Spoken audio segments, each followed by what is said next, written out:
आदाब, मैं हूं मुमताज आलम रिजवी और मैं बात करूंगा एक ऐसे मुल्क की जहां पे तख्ता पलट होने जा रहा है।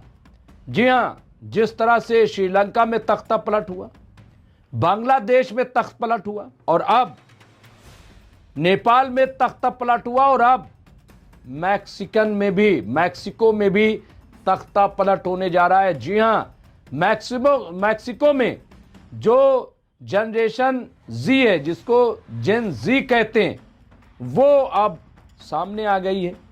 उसने तोड़फोड़ शुरू कर दी, आंदोलन शुरू कर दिया, प्रोटेस्ट शुरू कर दिया है और वही हालात जैसे नेपाल में आपने देखे होंगे, वैसे ही हालात अब मैक्सिको में पैदा हो रहा है।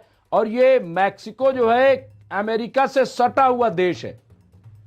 मैं जब अमेरिका गया था तो मैं मैक्सिको के उस बॉर्डर पे गया था कि जिसे पार करके चोरी छुपे मैक्सिकन जो है वो अमेरिका आते थे।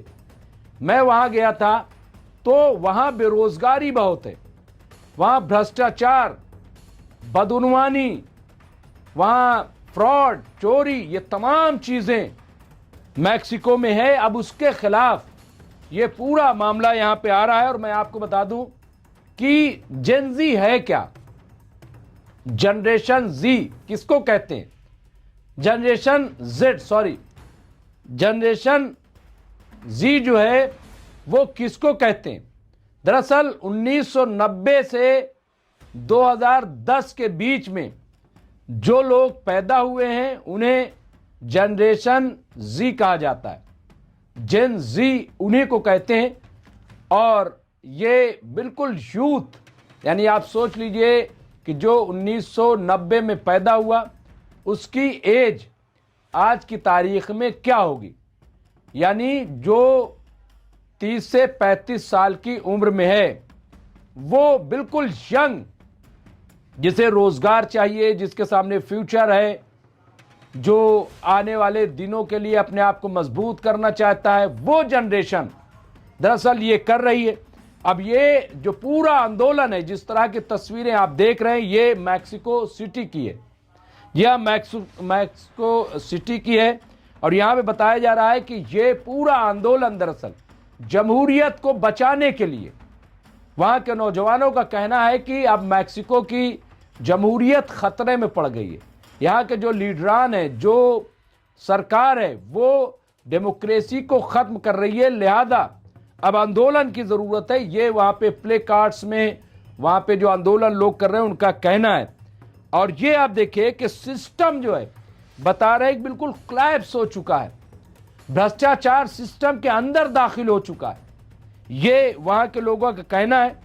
और वहां के लोगों को की डिमांड है कि यहाँ के जो प्रधानमंत्री हैं, वजीर आजम, फौरन इस्तीफा दें। अगर इस्तीफा वो नहीं देते तो फिर उनके खिलाफ ये कार्रवाई होगी कि जिस तरह से नेपाल में हुआ है। ये जेन जी की धमकी है, जेन जी उसकी तरफ आगे बढ़ रही है। तस्वीर आप देख सकते हैं यहाँ पे कि किस तरह के वीडियोज वहां से आ रहे हैं। वहां ये बताया जा रहा है कि जी ड्रग हिंसा और राष्ट्रपति यहाँ पे क्लॉडिया शीनबॉम की सिक्योरिटी पॉलिसी जो है ये उसके खिलाफ, और इसके अलावा ये भड़का कैसे। तो रिपोर्ट ये है कि मेयर कार्लोस के कत्ल के बाद से ये पूरा आंदोलन भड़क उठा है और नौजवान जो है वो बाहर निकले हुए हैं। तो आप देखिए कि किस तरह से जहां जहां भ्रष्टाचार में डूबी सरकारें, जहां जहां जो सरकार में बैठे हुए लोग वो किसी एक दो को बादशाह बना रहे हैं, कमाई करा रहे हैं, उन्हें नौजवानों की फिक्र नहीं, उन्हें देश की फिक्र नहीं है, वहां वहां इस तरह के आंदोलन नजर आ रहे हैं। मिसाल दी जाती है, श्रीलंका में हमने देखा, इसी तरीके से म्यांमार में हमने देखा, फिर हमने बांग्लादेश में, और सबसे ताज़ा मिसाल जो है वो नेपाल की। और नेपाल के बाद अब ये यहाँ पे जो रिपोर्ट आ रही है मैक्सिको की हालत है, वहाँ पे जेन जी जो है हो रहा है, वहाँ पे नौजवान उठ खड़े हैं और ऐसे हालात वहाँ पे दिखाई दे रहे हैं कि मुझे नहीं लग रहा है कि सरकार इसे कंट्रोल कर पाएगी। और ये उन लोगों के लिए अलार्मिंग है कि जो भ्रष्टाचार में डूबी हुई सरकार लिए बैठे, उन लोगों के लिए अलार्मिंग है जो सरकार में बैठ करके तानाशाही कर रहे हैं, जो जमहूरियत के लिए खतरा बन गए, जो आईन को तोड़ना चाहते हैं। ये उनके लिए अलार्मिंग है। वो इससे सबक लें, वो इससे सीखें, नेपाल से सीखें, और अब जो मैक्सिको में हो रहा है उससे सीखें, श्रीलंका से सीखें। मैं बिल्कुल बांग्लादेश की बात नहीं करूंगा, लेकिन इनसे भ्रष्टाचार में डूबे, क्योंकि अब आप देखिए कि इसके खिलाफ आवाज उठी रही। इजराइल में भी आप देखिए कि बहुत बड़े पैमाने पे 7 अक्टूबर 2023 से पहले जो इजराइल के वजीर आजम बेंजामिन नेतन्याहू, उनके खिलाफ भी लाखों लाख लोग सड़कों पे उतर रहे थे, लेकिन वहां पे जंग शुरू हो गई, जिसकी वजह से बेंजामिन नेतन्याहू का वो मामला पीछे रह गया। अब उनके खिलाफ उस तरह के उस मामले को लेकर के प्रोटेस्ट नहीं हो रहा है। तो बहुत सारी बातें होती हैं। अमेरिका के अंदर देखिए कि शटडाउन के बाद जिस तरह से वहां के लोग उठ खड़े हुए और ट्रम्प को बाकायदा जो है उनके घर में कैद कर दिया गया, मतलब वो कहीं जा नहीं सकते थे, ऐसे हालात हैं।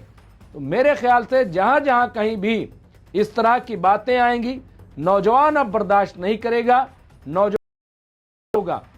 नौजवान आवाज बुलंद करेगा और भ्रष्टाचार में डूबी सरकारों को उखाड़ फेंकने का काम करेगा। कोई अब इंतजार नहीं करेगा इलेक्शन का, चुनाव का, बल्कि वो आंदोलन के जरिए ये काम करने के लिए वो तैयार है। और मैक्सिको में वही तस्वीर है। बहरहाल इस सिलसिले में जो भी और अपडेट होगी हम आपको अपडेट कराते रहेंगे। देखते रहिए एमएमसी न्यूज इंडिया।